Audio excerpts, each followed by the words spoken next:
Now, Sports Talk with Broads. Here's Hunter Brody.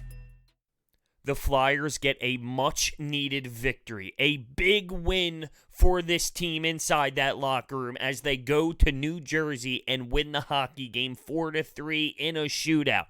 Let's be real. A loss would have been killer. They needed to find a way to come out with 2 points. That New Jersey Devils team, they are underachieving. They're not as good as we expected them to be with the type of roster they have constructed. The Flyers needed to find a way to get 2 points, and that's exactly what they did with Carter Hart in between the pipes. And that's not something we have seen over the last few games with this hockey team, so it was nice to see it with my 2 eyeballs. Before we dive into this game, just know that I can give you free money. Use the promo code BROADS for $20 off of your SeatGeek's total purchase. So make sure you get yourself to a game. So to start this off, to start the scoring off, how about Wayne Simmonds getting on the board on the power play against his former squad? That's what he did. He parked his ass in the blue paint, and he found ways to score goals. He did it for the orange and the black for so many seasons. Well, with the New Jersey Devils, he finally pops one, and it's against his former squad. He had poise, he had patience, and he beat Carter Hart fair and square to take a 1-0 lead. But the Flyers respond, and this line for the Flyers is unbelievable right now. Sean Couturier, Travis Konecny, and Oskar Lindblom. Oskar Lindblom scored his 7th of the season to tie the game up 1-1. I don't know what this kid did in the offseason, but Oskar Lindblom is surprising the hell out of me. I would have never expected him to put the puck in the net at the clip that he is doing right now. But this line is so lethal. They have to stay together. When you look at Alain Vigneualt and what he likes to do, he likes to change things all the time because he wants to find something that's working. Well, this line is clearly working. So I would keep them together as much as possible. And just a side note on tonight's game, Sean Couturier, who we all know is a fantastic center in this league, was not taking draws, and there's clearly a problem with some sort of injury or something because it doesn't make sense for him not to be taking faceoffs. He is so good at it, and it's amazing, really. His talent is amazing when it comes to draws. Something's up. And he was even asked about it after the game, and he's just saying, listen, it's a long season. It's part of the grind. You're going to have to play banged up. But in tonight's game, yes, I did not take face-offs at times because I'm battling something, essentially, is what it came down to. So in that first period, the score in the first was 1-1. But in that first period, Matt Niskanen, who was pleasantly surprising me as well, laid a monster hit on Jack Hughes, the first overall pick. Palmieri answers the bell like he should, drops the mitts with Niskanen. Niskanen drops it with him as well. It's sort of like a respect thing. Niskanen knew Palmieri had to do this, but they're not really trying to throw punches. It was more like, we have to do this because you laid such a big hit. It was clean. Hughes didn't have his head up. Niskanen laid the body. It's a learning experience for the young lad. He's very talented. He's got so much speed. He can really move the puck well, but he's got to keep his head up. It was a clean hit. You move on from there. But it was very clean. Second period, Sean Couturier gets on the board. It was a weird goal, not going to lie. Travis Konecny goes hard to the blue paint, and he gets somewhat rubbed off by the defender for the Devils, and he runs in the Blackwood. But the puck goes in. The Devils don't feel like challenging, and here's the thing. Because if you challenge and you don't get it right, there's a penalty. I guess the Devils thought maybe there was enough contact by the Devils defenseman to cause Travis Konecny to go into the goalie, so they didn't want to risk it. Already being down 2-1 if the goal stands, you don't want to give the Flyers another power play so they can maybe score to make it 3-1. They figured, you know what, we'll take it. We'll just take it for what it is. There's plenty of game left, and we'll find a way to come back. Well, they weren't wrong because the Flyers did come back. Or I'm sorry, the Devils did come back. because Travis Sanheim in the D zone falls. Now this is another game where Sanheim just falls. It happened against the Penguins where he's skating backwards, loses an edge, and completely fell to the ice.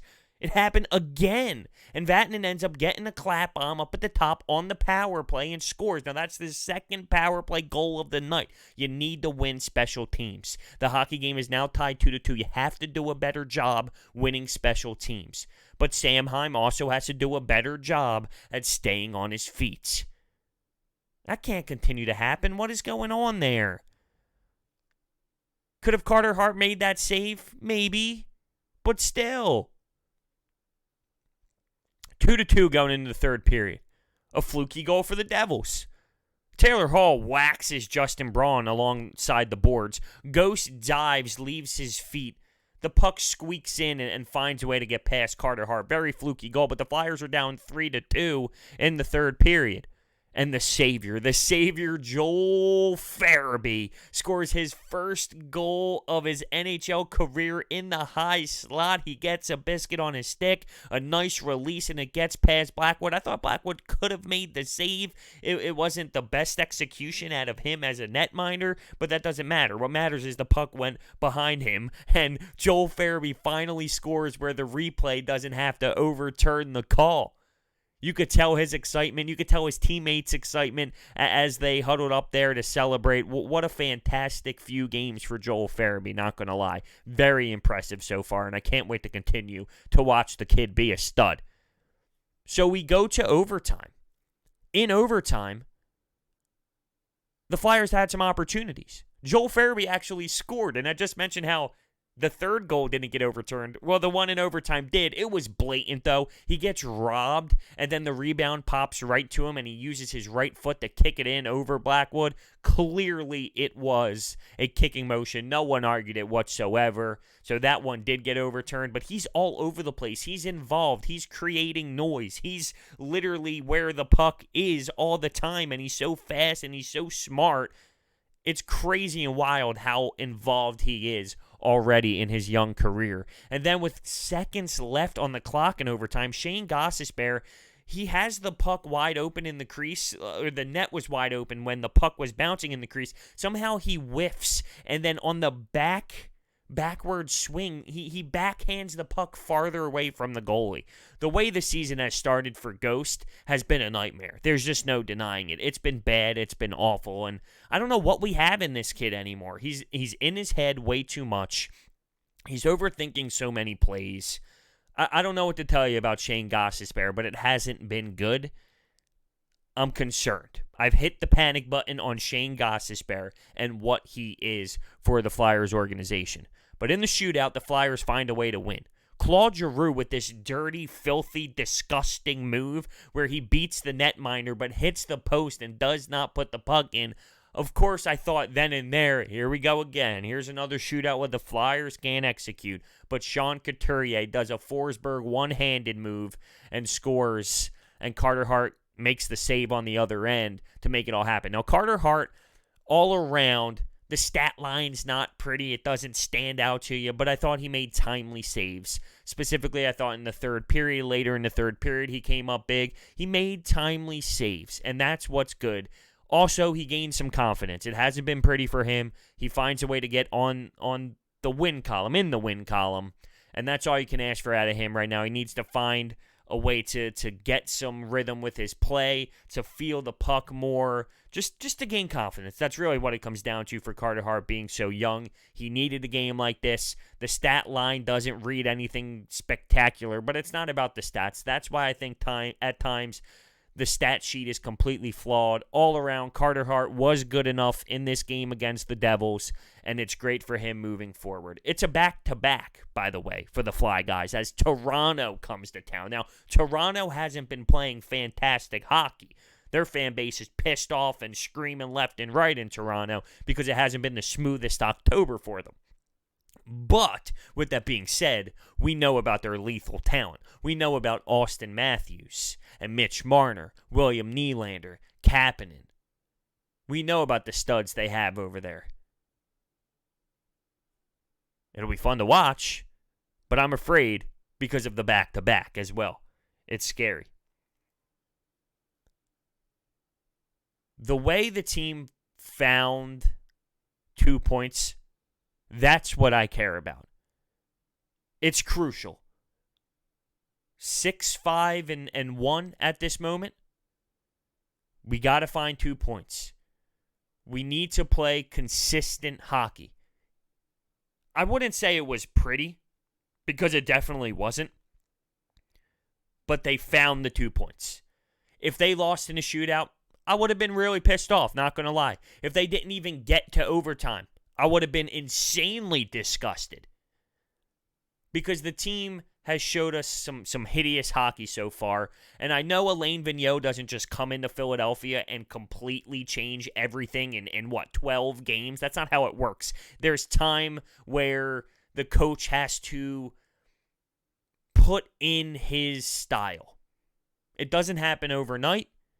The team needs to learn his system, his culture, and I do see the team adapting. I do see a difference because Alain Vigneualt actually holds his players accountable. I love it. But it's still going to take some time for it to fully kick in. He's calling out Claude Giroux and Jake Voracek. He's calling out the leaders. Good. That wasn't happening before. And that doesn't open up the narrative of trade Claude Giroux, because stop it. It's just not happening, and there's no reason for it to happen because the guy puts up points, whether you like it or not, whether you think we should strip the C or not, which is the most ridiculous conversation in the world. The guy puts up a massive amounts of points, and he's not going anywhere, so just stop.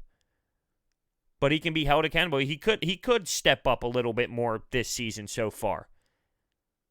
It seems like Oskar Lindblom, Travis Konecny, they're keeping this team involved. They're scoring goals. Sean Couturier, that line is electric. We need another line to step up. Nolan Patrick getting hurt. That hurts the depth. Scott Lawton getting hurt hurts the depth. That's one of the things I discussed in the preview video of the season is the depth and actually having 3 serious lines. Where right now it's 2 again. It's 2 again right now. That's a problem. We need 3. But there's one guy who has been awesome to me, and I somewhat mentioned it a little briefly, but it's Matt Niskanen. Everyone expected him to lose a step. He really hasn't. He hasn't yet, at least. The season's long, anything can happen, but he hasn't lost a step. If he plays like this all season long, hell yes. I'm super pumped up about it. So with that being said, let's see if this team can respond with a win tomorrow night at home against Toronto. It should be interesting. It's a good team. They're not playing their best hockey, though. Neither are we.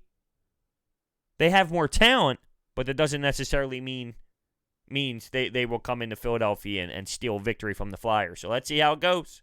Thank you so much for listening, and I'll see you next time.